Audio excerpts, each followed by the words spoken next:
Hello and thanks for using TickBoom.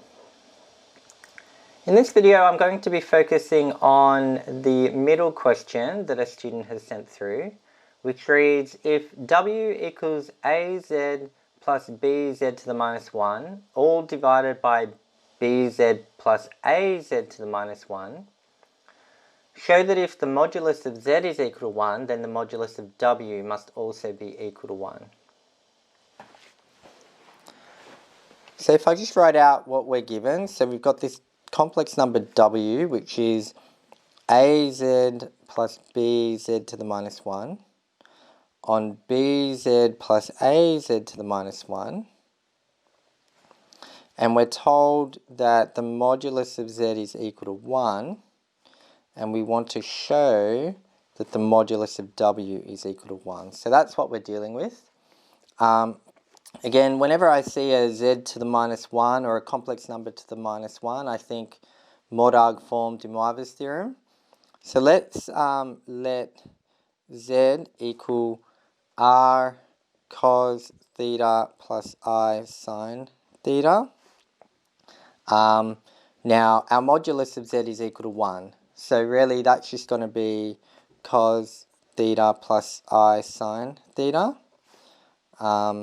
So from there, now we can evaluate our numerator and denominator. So if I start with the numerator, we'll get az plus bz to negative 1 will be equal to a times z cos theta plus I sine theta plus b times z to the minus 1. So using de Moivre's, we'll get cos of negative theta plus I sine of negative theta. So that's de Moivre's theorem there.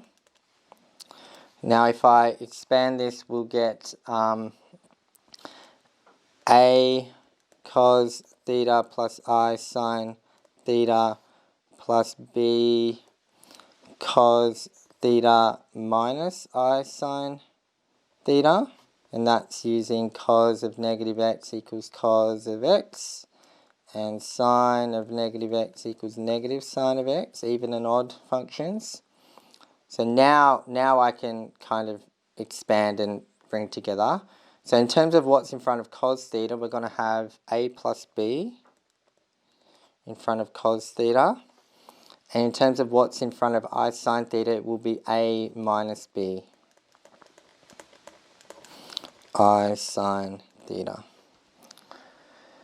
So let's leave that there and now have a look at the denominator. So if we look at bz plus az to the minus 1, what will we get? We'll get b cos theta plus I sine theta plus a cos negative theta plus I sine negative theta, which will be b cos theta plus I sine theta plus a cos theta minus I sine theta.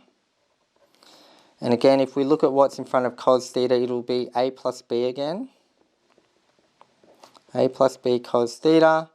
And here, in terms of what's in front of I sine theta, it will be b minus a, or I could also write that as minus a minus b I sine theta. And the reason I want to write it like that is you can see that these two things are essentially conjugates.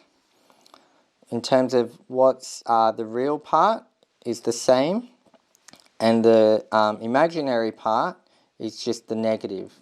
And that's if you had z is equal to x plus iy, x minus iy, same kind of idea.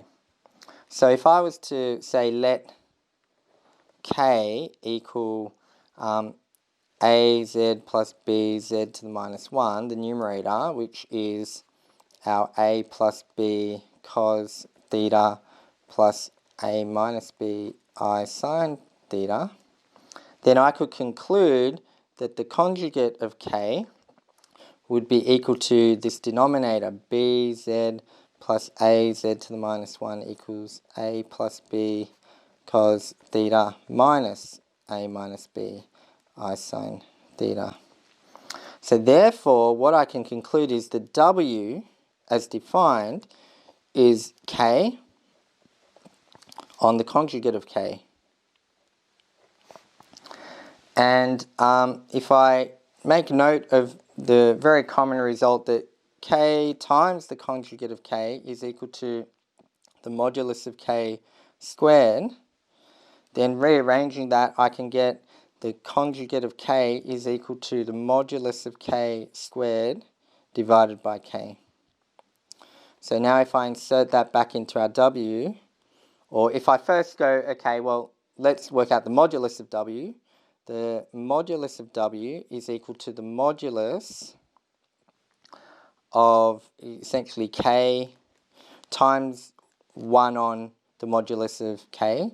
Modulus of K is this result, so if I invert it, it would be times K on the modulus of K squared, which would give us the modulus of K squared on, the modulus of K squared within a modulus again will also just be K squared, which is equal to, and these cancel, we get 1.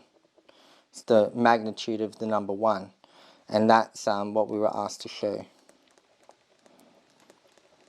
So I think the key for that question was, again, just noticing whenever you see a complex number to the power of -1, often it can be helpful to put something in mod arg form and use de Moivre's theorem and some of these trigonometric identities. Very often you will end up with something useful. And in this case, we've got there because we got to a place where we had conjugates and we could use this result. A complex number multiplied by its conjugate is the modulus of that complex number squared, to then eventually get something that cancelled down to 1. So hopefully that's been clear and you've been able to follow along. And tick boom.